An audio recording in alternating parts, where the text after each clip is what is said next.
Todos os barulhos familiares de uma cidade comum, como os das vozes dos comerciantes que anunciavam seus produtos e das pessoas que conversavam enquanto caminhavam apressadas para seus destinos, foi abruptamente interrompida por uma cena estranhamente incomum.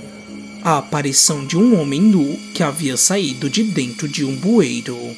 Seus passos pesados e a feição cheia de desconforto e lágrimas acompanhadas de sangue que manchava a sua pele não deixava dúvidas de que algo horrível tinha acontecido. Mas o que ninguém ainda sabia era que tudo isso, incluindo a sua dificuldade de articular palavras, era o prenúncio de algo ainda mais perturbador. Sem ao menos perceber a agitação ao seu redor por conta da música tocada em seus fones de ouvido, um jovem chamado Yoichi seguia seu caminho como se a normalidade diária não tivesse sido arrancada de quem continuava encarando incrédulo o homem misterioso. Mas quando seus caminhos se cruzaram e eles ficaram cara a cara, ele enfim percebeu aquela presença. Yoichi, como os outros, não conseguiu entender nada do que ele tentava dizer.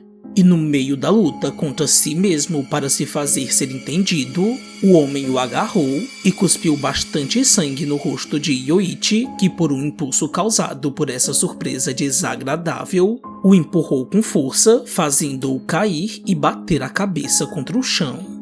As pessoas ficaram ainda mais assustadas e gritaram para que a polícia fosse chamada, o que fez com que ele fugisse sem nem ao menos perceber que o seu celular tinha ficado para trás. Pouco tempo depois, as autoridades chegaram para fazer o seu trabalho e não foi difícil seguir para onde tudo tinha começado: o bueiro. As pegadas de sangue traçavam claramente o caminho que podia indicar alguma pista sobre a origem daquele homem que aparentemente tinha falecido por conta do empurrão, mas como tudo ainda era um pouco nebuloso, alguns depoimentos foram coletados, o corpo foi encaminhado para uma autópsia e o celular de Yoichi foi recolhido. Esse é o começo de Manhole, um mangá que mescla investigação policial, crimes e, claro, horror. Essa excentricidade de usar o bueiro como elemento catalisador da trama é bem instigante porque vai para um caminho completamente inesperado e certeiro, já que dá para alimentarmos qualquer ideia assustadora que se esconde nesse local que fica abaixo dos nossos pés. Estamos diante de uma investigação policial, um assassinato e um fugitivo. Os ingredientes ideais para esse tipo de narrativa. Mas ao contrário do que se espera, Yoichi não está temeroso e escondido por medo de perder a sua liberdade. Ele fugiu do local por conta do choque do que aconteceu. Ele está em casa em sua rotina normal, quando a polícia entra em contato com sua parceira através de seu celular, perguntando se ela tem alguma ligação com ele. Mas para evitar qualquer problema, ela nega conhecê-lo e conta para Yoichi o que aconteceu. No entanto, ele prefere não entrar em detalhes e por conta de um clima mais íntimo que indicava o que aconteceria minutos depois entre eles naquele quarto, ela se aproxima dele que acabou de sair do banho e lambe o seu rosto colocando para dentro dela parte do sangue cuspido pelo homem que saiu do bueiro. Enquanto isso, na sala de autópsia, os médicos estavam analisando o corpo do cadáver quando notaram algo peculiar. Algumas marcas que se estendiam pela lateral da cabeça da vítima. Ao iniciarem o procedimento tocando a pele com um bisturi, um dos médicos escutou um barulho e, estranhamente, um dos olhos se abriu completamente branco. Essa súbita reação no corpo morto os deixou assustados, mas o que realmente tornou tudo sinistro e no mínimo nojento foi que eles perceberam algo se movendo sobre a esclera do olho. Quando os ânimos se acalmaram, eles voltaram a examiná-lo com cuidado e, com o auxílio de uma pinça, eles conseguiram pegar aquilo que se movia e, assim que a puxaram, se depararam com o que parecia ser algum tipo de verme muito grande, o que deixou esse caso ainda mais carente de respostas. A partir desse ponto, a trama começa a se alinhar e a se tornar um pouco mais clara, já que temos alguns palpites do que está acontecendo. E para quem está acostumado a histórias como essas, é fácil teorizar sobre os desdobramentos seguintes, pois Yoichi desempenha um papel crucial nesse processo. A sua condição física começa a se assemelhar com a da vítima do incidente inicial. Já no dia seguinte ao ocorrido, aparece uma protuberância estranha em sua bochecha, mas isso não é tudo. A sua fome diminui e sua memória enfraquece gradualmente. Yoichi não sabe o que está acontecendo, mas por sentir que precisa ir até a delegacia para não se complicar ainda mais, ele deixa tudo isso de lado por enquanto para dar seu depoimento. No entanto, enquanto falava sobre o que aconteceu, os sintomas do que ele tinha e não sabia explicar agravaram ainda mais. A saliência em seu rosto começou a coçar intensamente e sua memória praticamente foi apagada. Ele não sabia mais onde estava e nem por que estava ali. O mesmo verme que foi retirado do corpo do homem do bueiro seguiu por debaixo da pele do rosto e caminhou até o seu olho. Yoichi ficou no meio de uma confusão mental muito grande e ao sair da delegacia completamente perdido e atordoado, ele não notou um carro se aproximando e foi atropelado e morto ao cruzar uma avenida. O papel de Yoichi não se prolonga porque ele serviu apenas para dar prosseguimento a uma possível pandemia. O que, apesar de ter ficado bem sugestivo já nas primeiras páginas, quando ele ingeriu parte do sangue cuspido pelo homem que saiu do bueiro, é aqui que temos uma maior certeza de tudo isso. O verme retirado do olho do cadáver representava um perigo iminente para toda a população, pois quando fizeram uma ressonância magnética do cérebro da vítima, os médicos descobriram que esses vermes induziam um desequilíbrio hormonal grave, resultando na interrupção do sistema nervoso autônomo. Ou seja, os parasitas praticamente roubavam as vontades básicas de seus hospedeiros. Mas o que tornava tudo ainda mais alarmante era a extrema facilidade de contaminação.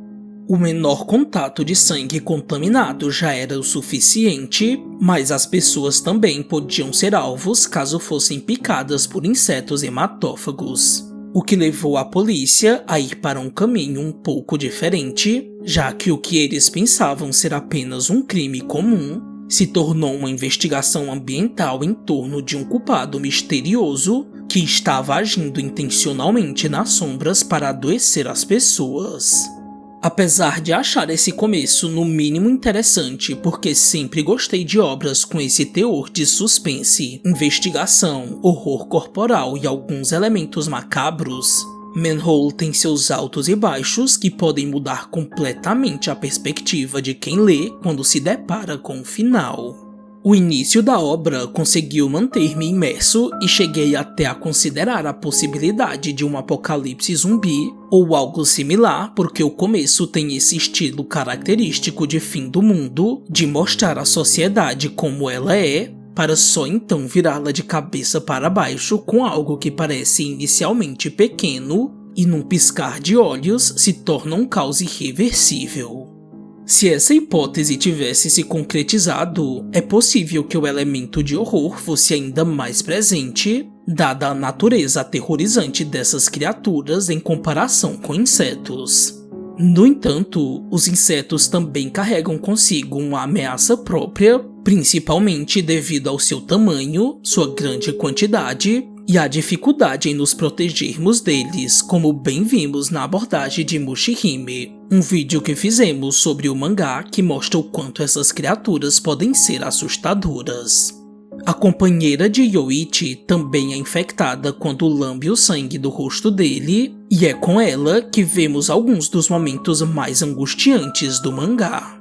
Seu corpo é completamente visado pelos insetos como alimento ideal para sua reprodução em massa, já que por estar infectada, ela é incapaz de sair de seu quarto, que se tornou o ambiente propício para a porta de uma catástrofe. Um dos pontos mais altos do mangá acontece quando descobrimos que o culpado por tudo isso está tomando essas ações por uma questão de vingança contra aqueles que fizeram algo terrível com um membro de sua família. O que nos induz a vermos a sua ótica destrutiva com empatia em até certo ponto. E o interessante é que até mesmo os mínimos detalhes, como Yoichi ter sido pego de surpresa pelo homem que saiu do bueiro, não foi uma simples ocasionalidade de roteiro para dar um início qualquer para a história. Existe um porquê na trama de o personagem ter se aproximado dele, quando poderia ter feito isso com qualquer outra pessoa que estava presente. Manhole nos coloca diante de um cenário onde a saúde de todos está potencialmente em risco caso a situação exploda de uma vez. Essa abordagem mais realista do mangá nos direciona para uma sensação diferente da que sentiríamos com uma obra de terror, pois não estamos lidando com o sobrenatural, mas sim com algo planejado por um ser humano. Embora o mangá tenha 29 capítulos, os personagens não receberam um desenvolvimento tão bem feito, o que me deixou indiferente aos seus destinos, uma vez que estava mais interessado em descobrir como tudo seria resolvido.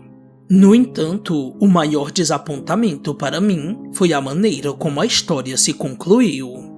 Do meio para o final do mangá, tive a sensação de que o autor quis acelerar os acontecimentos para chegar rapidamente a uma conclusão, o que acabou atropelando o ritmo estabelecido de suspense e mistério apresentado no começo.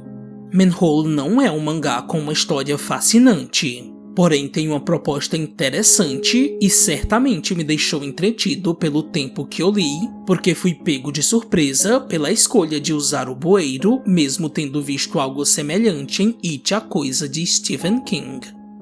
Geralmente faço nos vídeos um apanhado de pontos do mangá, incluindo a sua conclusão para dar a minha opinião sobre o que eu li. Mas como tive impressões opostas em relação ao começo e ao final, vou deixar que vocês mesmos leiam o mangá e voltem aqui para dizer suas opiniões sobre a obra.